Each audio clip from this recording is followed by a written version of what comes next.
Hello and welcome to this MIMHtraining.com presentation on suicide among LGBTQ youth. My name is Tom Pansella with the Missouri Institute of Mental Health.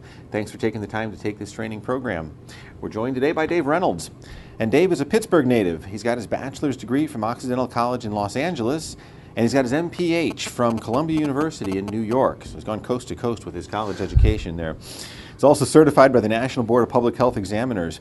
His graduate work in the Department of Socio-Medical Science focused on education and program design as well as policy, research, and evaluation. Most recently, as part of his graduate level work, Dave joined a research team to look at antiretroviral therapy adherence and how it relates to communication styles of the prescribing physician.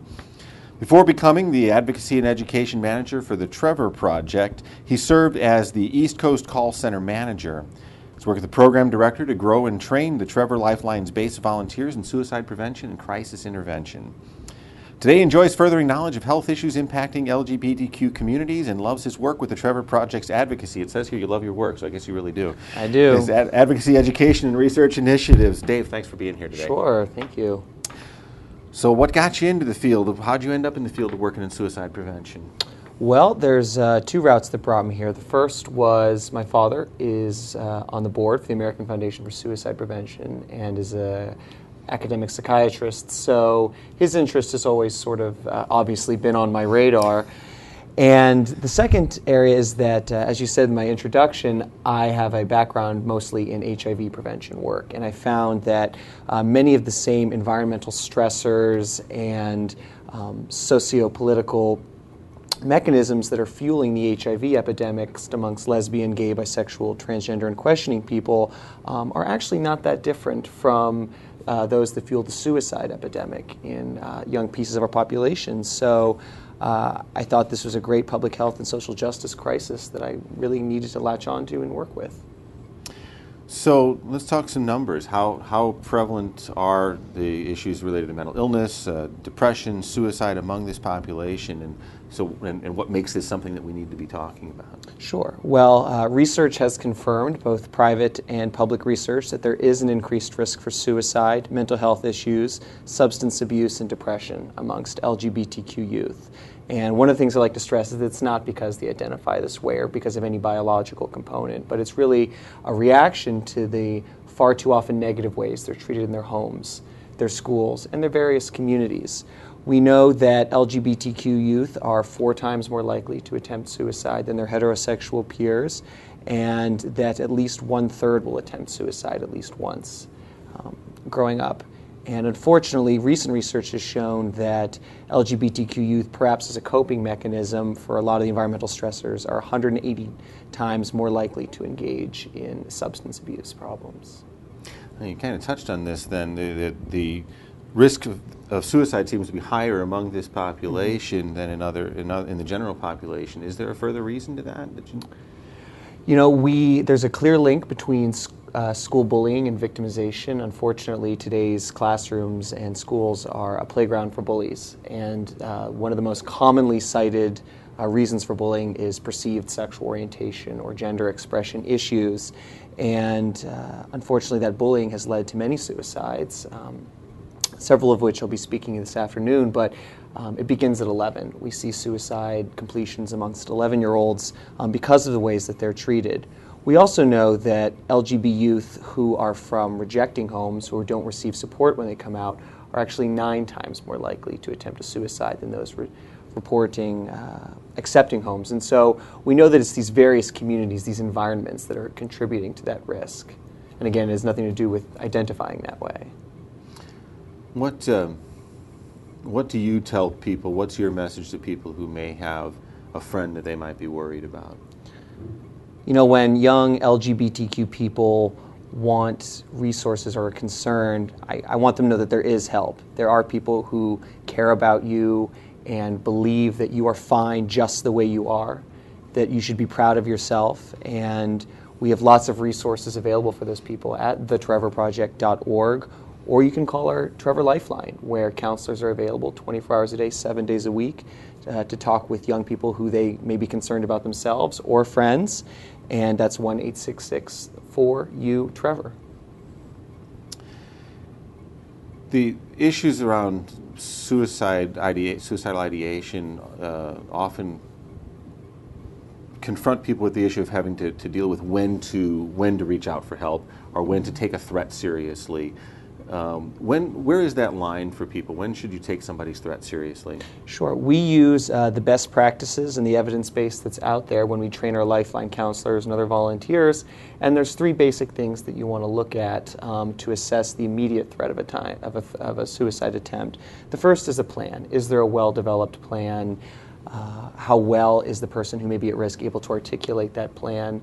The second thing to look for is the means. Do they have the means or a way to act upon that plan? If that's readily accessible, that's another big warning sign. And third, what's their time frame? If it's in the next 24 to 48 hours, we've got a real serious situation with a threat to life there.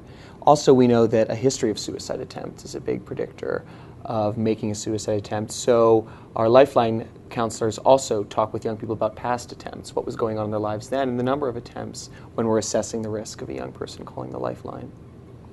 And then what should somebody do when they're faced with those warning signs? Sure. This is what we cover in our educational programming. The most important thing to do is to listen, to turn your body to someone, to make eye contact with them, to put down your phone from texting for a little while, to really set aside that safe space to talk and to listen, and to avoid trying to cheer them up with unrealistic statements. It'll blow over. It'll get better soon. You need to just get over it. No one likes being told that when they're feeling sad or angry.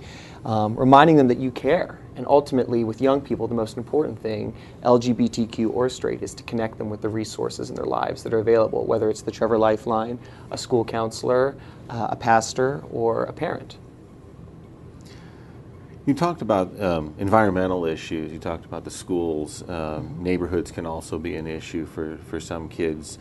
Is it reasonable to say we should pick up and move to a different location? Well, that's an interesting question.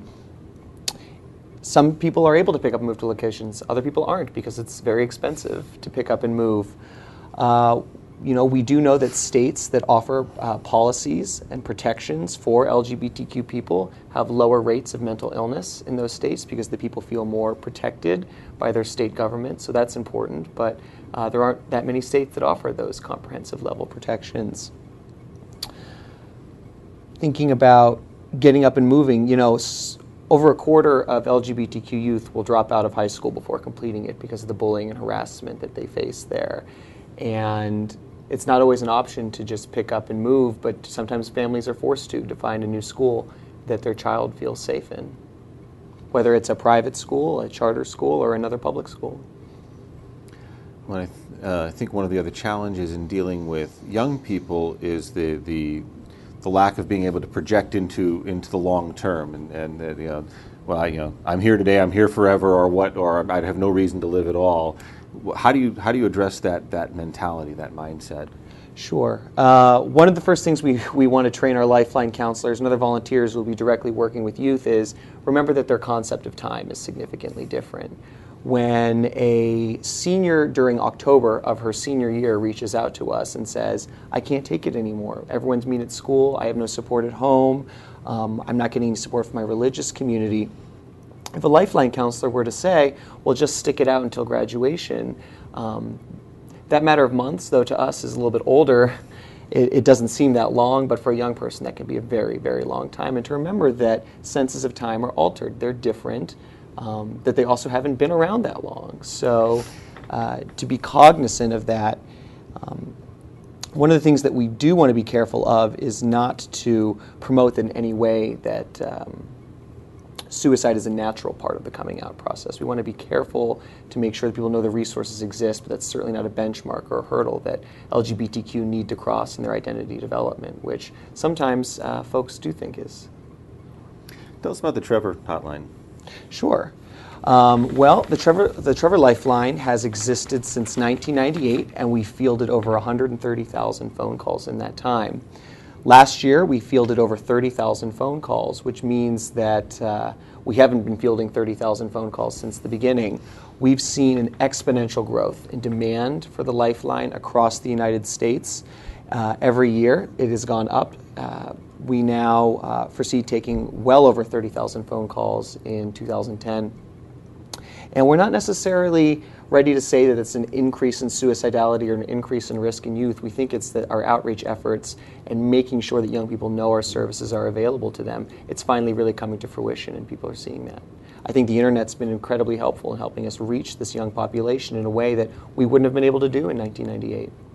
Are you incorporating internet resources and some of the new media into the outreach efforts? Absolutely. As I always say, the way that you and I grew up with light switches in our house, the internet has been there for today's youth. And they may not have it at home, but they have access at the school and the library, and the internet's an ever-present thing.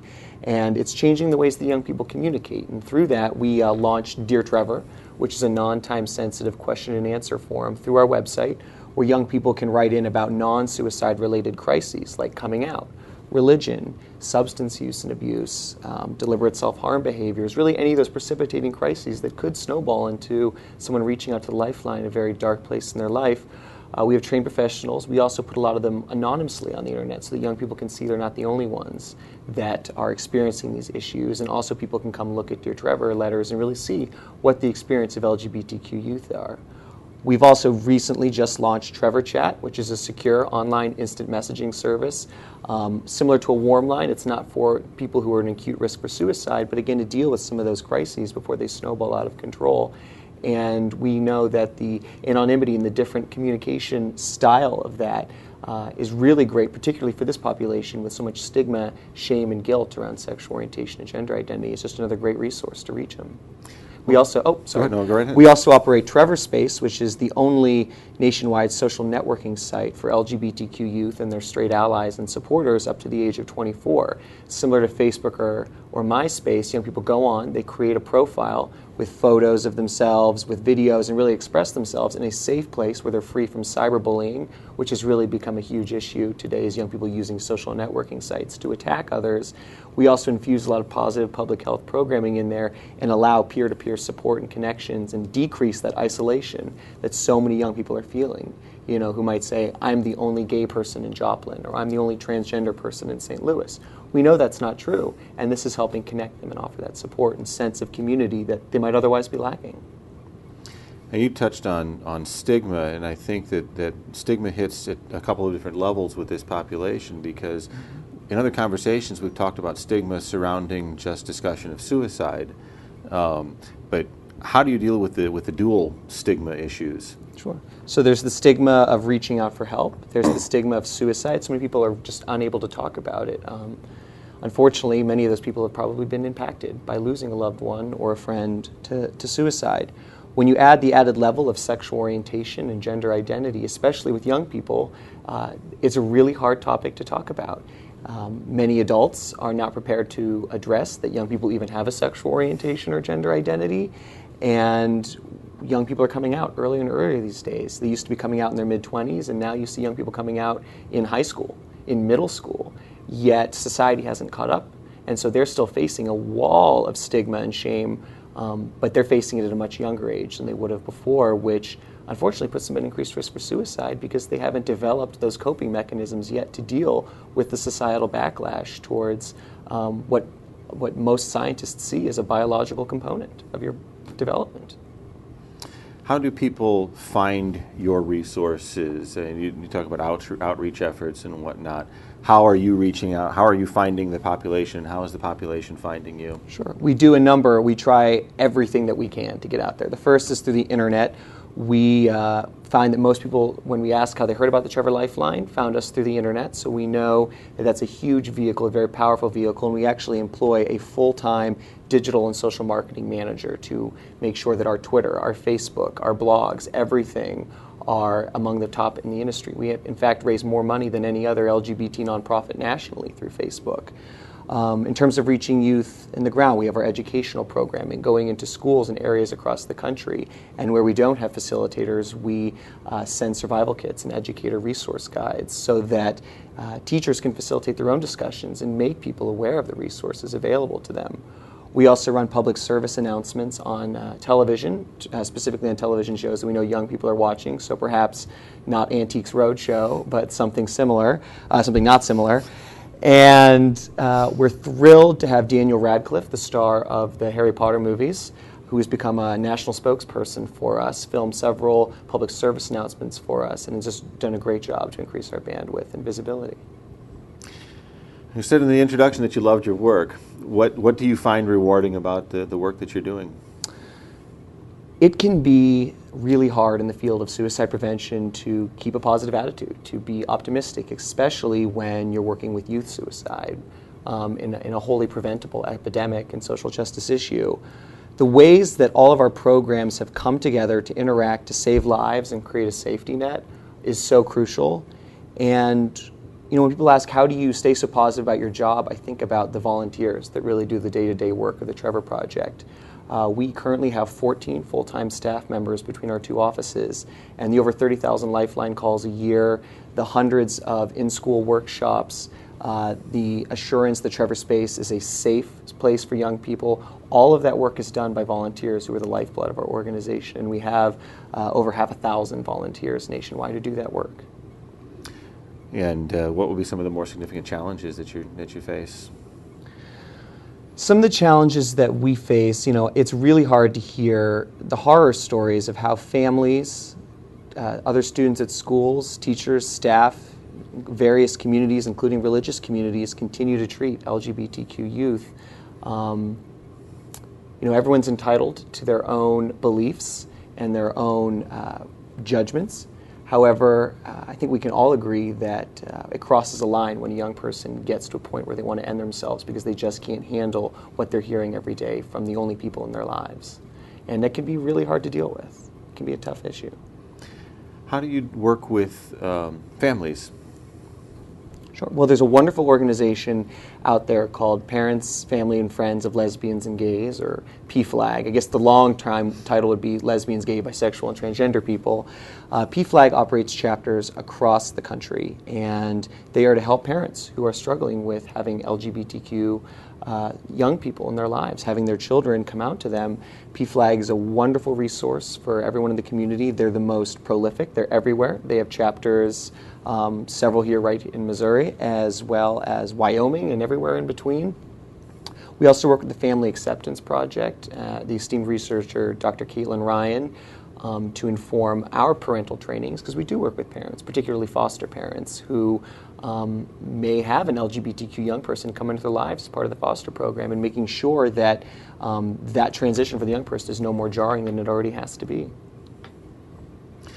So look ahead, gaze into your crystal ball here and look ahead. What would you like to see in the field? What do you think you're going to see in the field, and how would it tie to the project that you're working on?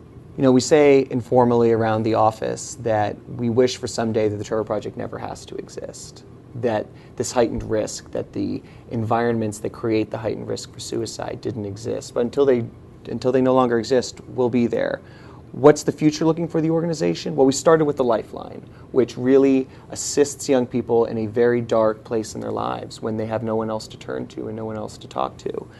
But we quickly realized that if we don't change the culture, let's change the society, change the environments that are fueling this, we're never going to stop answering calls on that Lifeline. So we're looking forward to increased work in the research field, partnering with academics to really build a solid base of research. There's not much research on the mental health and suicide prevention needs of LGBTQ youth, as well as sound public policy that supports them, whether that's safe schools legislation that prohibits bullying and harassment based on several protected classes, including gender identity and sexual orientation, as well as increasing access to services and some of the other important issues to youth.